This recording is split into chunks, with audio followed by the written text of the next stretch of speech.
तो चलो दोस्तों स्टार्ट करते हैं हम लोग ट्रू और फॉल्स। यस सर, सर मज़ा आ रहा है आपसे पढ़ के। भैया तारीफ करनी है तो कमेंट बॉक्स में करो, मन में नहीं करनी, ठीक है भाई। ये ओके सर, अब नहीं करेंगे हम लोग। अरे भैया कहीं तो करो। चलो ट्रू और फॉल्स, मतलब या तो सही बताना है या गलत बताना है। तो आपने अगर मेरी पुरानी वीडियो सारी देख रखी है तो आपको पता चल जाएगी ट्रू बताना है या फॉल्स बताना है। तो चलो भाई स्टार्ट करते हैं। इकोनॉमिक पॉलिसीज, अच्छा हाँ, अरे रो रो रो रो रो रो, एक बच्चे ने कमेंट करा था कि सर आप जो क्वेश्चन करवा रहे हो ना, डिटेलिंग मत करो। डिटेलिंग आपने वीडियो में कर रखी है तो दोबारा डिटेलिंग मत करो, ठीक है भाई। मैं कम डिटेलिंग करूंगा लेकिन करूंगा। जो बच्चे शायद सीधा क्वेश्चन से स्टार्ट कर रहे हैं। चलो, economic policies of British Indian government were concerned more with the protection and promotion of Indian economic interest. बताओ, यहीं से ही क्वेश्चन क्लियर हो जाएगा।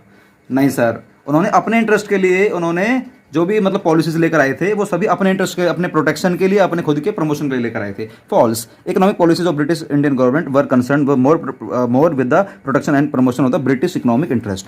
इसमें सर आप समझाओ मत ना, मैंने आपसे दोबारा बोला तो है सर, आप एक्सप्लेन मत करो, ठीक है भाई, नहीं करेंगे एक्सप्लेन, बस आप लोग मुझे डरा देते हो यार।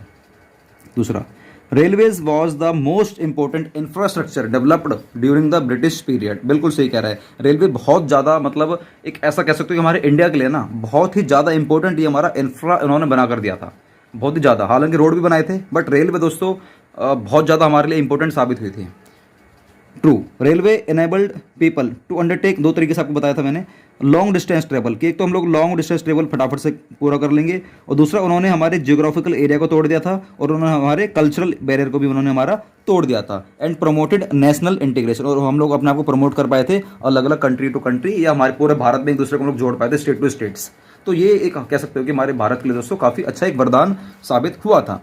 Third, during the British rule more than 50% of the Indian foreign trade, India's foreign trade was confined to USA.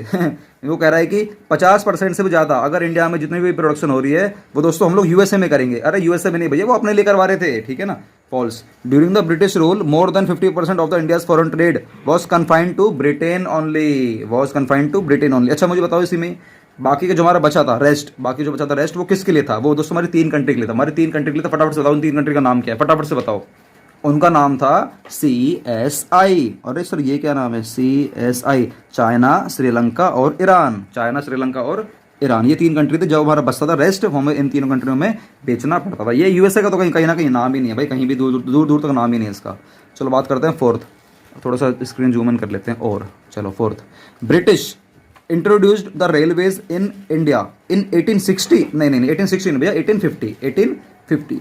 इसको आपको याद रखना है, ये याद रखना सर, थोड़ा बताओ ना याद कैसे करेंगे। अरे याद रखना है भैया, याद रखना है, इसमें ज़्यादा बातें नहीं कर सकता मैं। Fifth, Indian handicraft industry enjoyed world wide reputation before the British rule. बिल्कुल सही कह रहा है, ब्रिटिश रूल के आने से पहले हमारा जो मतलब हैंडीक्राफ्ट आइटम हुआ करती थी उसमें दोस्तों हमारा दुनिया पर, पूरी दुनिया में वर्ल्ड वाइड हमारा बोलबाला था। बिल्कुल सही कह रहा है। India was well known for its handicraft industries in the fields of cotton and silk textiles, metal and precious stone work. ये 4 चीज़ याद रखना, बोलो मेरे से फटाफट से। कॉटन, सिल्क टेक्सटाइल, और एक जूट लिख लेना, jute, metal and precious stone works. ये आप एक चीज़ लिख लेना। क्रूड ऑयल्स, या मतलब ये सब मतलब चीज़ें वगैरह, इनमें भी हमारा थोड़ा सा ना दबदबा था। या मत लिखना, इसको मत लिखना, छोड़ो, मत लिखना, छोड़ो। चलो आगे। There was huge drain of wealth during the British rule. British rule के टाइम में दोस्तों हमारी जो वेल्थ का दोस्तों ड्रेन हुआ था, अच्छे तरीके से हुआ था सर, बहुत बुरी तरीके से हुआ था। बिल्कुल सही कह रहा है। There was drain of Indian wealth during the British rule as a nation product of India was used by the British government for development of their own country and not for India. Clear. Seventh, Indian economy was backward. क्या backward थी before the British rule? नहीं sir, backward नहीं थी वो तो, बल्कि sir 3 चीज़ें उसके अंदर हुआ करती थी। वो इंडिपेंडेंट हुआ करती थी, सेल्फ रिलायंट हुआ करती थी और प्रॉस्पेरस हुआ करती थी। इंडिपेंडेंट हुआ करती थी, सेल्फ रिलायंट हुआ करती थी और प्रॉस्पेरस हुआ करती थी। उनके आने से पहले सर, उनके आने के बाद क्या हुआ था? ये तीनों बर्बाद हो गई थी। ठीक है, हम लोग चैन की सांस भी नहीं ले पाए थे, हम खुश भी नहीं हुआ कर पाए थे, हम लोग पूरी दुनिया में पनप भी नहीं पाए थे, हम लोग डाउन होते चले गए थे, हम लोग बर्बाद होते चले गए थे। अगला क्वेश्चन, एट्थ क्वेश्चन है, Indian agriculture sector suffered due to partition. Partition से दोस्तों जब भारत देश में बंटवारा हुआ था दोस्तों, तो जो हमारा इंडियन एग्रीकल्चर सेक्टर था दोस्तों, क्या बर्बाद हो गया था? मतलब कुछ उसमें सफर्ड हुआ था, तो वहाँ से ही कह रहा सफर्ड हुआ था।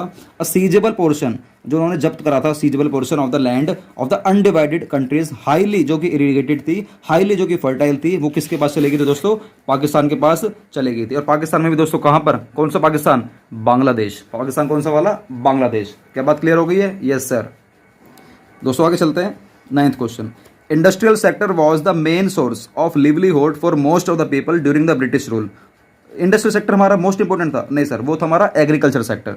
जो ब्रिटिश रूल के टाइम पर हमारा जो मोस्ट लिवलीहुड का जो साधन था दोस्तों, वो हमारा ये था ही नहीं इंडस्ट्रियल, वो हमारा क्या था? एग्रीकल्चर था। Agriculture was the main source of the livelihood during the British rule. अब बात करते हैं क्वेश्चन नंबर 10 की। During colonial period India's demographic profile showed low birth rate. मतलब इंडिया के, मतलब कॉलोनियल पीरियड की बात कर रहा है, इंडिया का जो डेमोग्राफिक प्रोफाइल थी वो शो कर रहा था लो बर्थ रेट और हाई डेथ रेट। उसके टाइम पर कॉलोनियल पीरियड के टाइम पे ना ये दोनों ही हमारे हाई थे।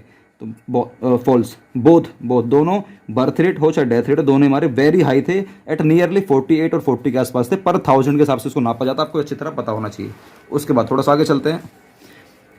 During the colonial rule the motive behind infrastructure development was to provide basic amenities, मतलब सुविधाएं टू द पीपल। ना बिल्कुल नहीं, बिल्कुल ही गलत है। उनका तो ऑब्जेक्टिव था ही नहीं भैया हमारे को ग्रो करना। The main motive behind the such infrastructure development was to serve various colonial interest. अगर हमारे पास मशीनें वगैरह कुछ भी लगाई जा रही है ना, कुछ भी इंफ्रा वगैरह हमारे यहाँ पर दिया जा रहा है दोस्तों, अपने इंटरेस्ट के लिए दिया जा रहा था। जैसे कि या फिर लाइक मोबिलाइजिंग द आर्मी और शिफ्टिंग द रॉ मटेरियल। या तो हम लोग अपने रॉ मटेरियल को यहाँ से वहाँ शिफ्ट करेंगे, किसके इंटरेस्ट के लिए? कॉलोनियल गवर्नमेंट के लिए। या दूसरा, वो अपनी आर्मी को इधर से उधर भेजना चाहते थे, इसलिए उन्होंने रोड बनवाए, इसलिए उन्होंने रेलवे बनवाई, इसलिए उन्होंने पोर्ट बनवाए, इसलिए उन्होंने दोस्तों अपने आप को ग्रो करने के लिए हमारे इंडिया में बहुत कुछ करवाया, वो भी हमारे पैसों से। बात करते हैं 12 क्वेश्चन पे आ जाते हैं। 12 क्वेश्चन क्या कहता है दोस्तों? हमारे 4 क्वेश्चन रह गए, बस 4 से 5 क्वेश्चन रह गए, फटाफट से आ जाओ। 12 क्वेश्चन कह रहा है introduction of railways benefited the Indians more than the Britishers. ना, बिल्कुल गलत। रेलवे का इंट्रोडक्शन दोस्तों हमारे भारत की इकोनॉमी को ग्रो करने के लिए हुआ ही नहीं था, वो ब्रिटिशर्स की इकोनॉमी को ग्रो करने के लिए हुआ था। False. Railways benefited the Britishers more than the Indians. The construction of the railway led to huge economic losses to the Indian economy. इससे हमारा बहुत ज़्यादा लॉस भी हुआ था। क्यों लॉस हुआ था? हमारे पैसे से तो बनाई गई थी। चलो भाई, सारा पैसा हमारा यूज़ नहीं करा गया था, लेकिन हाँ हमारे फॉरेन जो फंड था दोस्तों उसको इस्तेमाल करा गया था। Third, commercialisation of agriculture helped farmers in improving there economic condition. ये भी गलत। मतलब जब ब्रिटिशर्स ने हमारी एग्रीकल्चर दोस्तों कमर्शलाइज कर दिया था, मतलब है कि तुम बना कर बाहर विदेशों में बेचो, हमें बेचो, तो इससे दोस्तों क्या हमारे भारत के किसान भाई बहनों की जो इकोनॉमिक जो कंडीशन थी, हालात थे दोस्तों, क्या सुधर गए थे? कहाँ सुधरेंगे भैया, वो तो बदतर हो गए थे। और false. It did not improve their economic condition because instead of producing food crops, उन्होंने ये बनाना बंद कर दिया था। They were producing cash crops. दोस्तों उन्होंने फूड क्रॉप्स बनाना बंद कर दिया था। मतलब जो भी कुछ बनाएंगे वो अपने लिए खाने पीने के लिए नहीं बनाएंगे, वो सिर्फ और सिर्फ बेचने के लिए बनाएंगे, मतलब कैश क्रॉप करने के लिए बनाएंगे। Which were to be ultimately used by the British industries, जो कि यूज़ करा गया था बिफोर 1921। ये इसका मतलब क्या? 1921 क्या है? इससे बोलते हैं दोस्तों year of great divide. India was in the second stage. यहाँ पर दोस्तों हमारा इंडिया किस स्टेज में आ गया था? सेकंड स्टेज में आ गया था ऑफ डेमोग्राफिक ट्रांजिशन। ये कह रहा है बिफोर 1921, बिफोर कह रहा है, आफ्टर नहीं कह रहा, ये कह रहा है before India was in the second stage. ना बिफोर नहीं भैया, 1921 से पहले तो हमारा फर्स्ट स्टेज में था, और आफ्टर 1921 हमारा किस में आ गया था? वो सेकंड स्टेज में आ गया था। तो ये कह रहा है falls. India was in the first stage of the demographic transitions before 1921। The second stage of transactions या second stage of transition begin after 1921। ठीक है, जहाँ पर हमारी हाई बर्थ रेट थी, और कहने को कहते हैं, पब्लिक कहती है लो डेथ रेट थी, जबकि लो नहीं थी, कंपैरेटिवली हाई थी, बट हाँ कह सकते हो कि लो हमारी डेथ रेट थी, लेकिन बर्थ रेट बहुत ज़्यादा थी। 15, during the British rule India became an exporter of manufactured goods. गलत। ब्रिटिश रूल के टाइम पर दोस्तों इंडिया हमारा एक्सपोर्टर किसका बना था? वो क्या कहते हैं, एग्रीकल्चर वाले आइटम का दोस्तों वो एक्सपोर्टर बन गया था, ना कि मैन्युफैक्चर्ड गुड्स। और मैं वैसे भी मैन्युफैक्चर्ड करता कहाँ से? उसके पास कोई मशीनें थी क्या? मशीनें थी ही नहीं, तो कहाँ से करता मैन्युफैक्चर्ड? चलो false. India became an exporter of the raw material mainly for industries in Britain. Mainly आपको अच्छी तरह पता है कि 50% हमारा ब्रिटेन में जाता था, बाकी 50% दोस्तों हमारा कहाँ जाता था? CSI में। कहाँ पर जाता था हमारा? CSI बताओ, चाइना, श्रीलंका और ईरान में जाया करता था 50%, बाकी जो बच जाया करता था, रेस्ट लिखा है क्योंकि वो खुद भी तो यूज़ करा करते थे। Last question, less than 50% of the India's foreign trade was restricted to Britain. मतलब less than 50% of the India's, less than, ध्यान से देखो, लेस देन क्या था? 50% से कम जो हमारा ट्रेड हुआ करता था ब्रिटेन के साथ, वो 50% से कम हुआ करता था। ना 50% ही हुआ करता था, 50% ही हुआ करता था। ये कह रहा लेस देन नहीं भैया, गलत है। British government maintained a monopoly control over India's export and import. Monopoly control कर लिया था कि जैसा हम कहेंगे वैसा तुम्हें करना पड़ेगा। मोर देन हाफ, मोर देन 50% से भी ज़्यादा, प्लस लिख लो। मोर देन, यहाँ पर ध्यान से देखना है, यहाँ पे लेस देन लिखा है, मोर देन लिखा है, देख रहे हो छोटे छोटे वर्ड पे क्वेश्चन आ जाते हैं।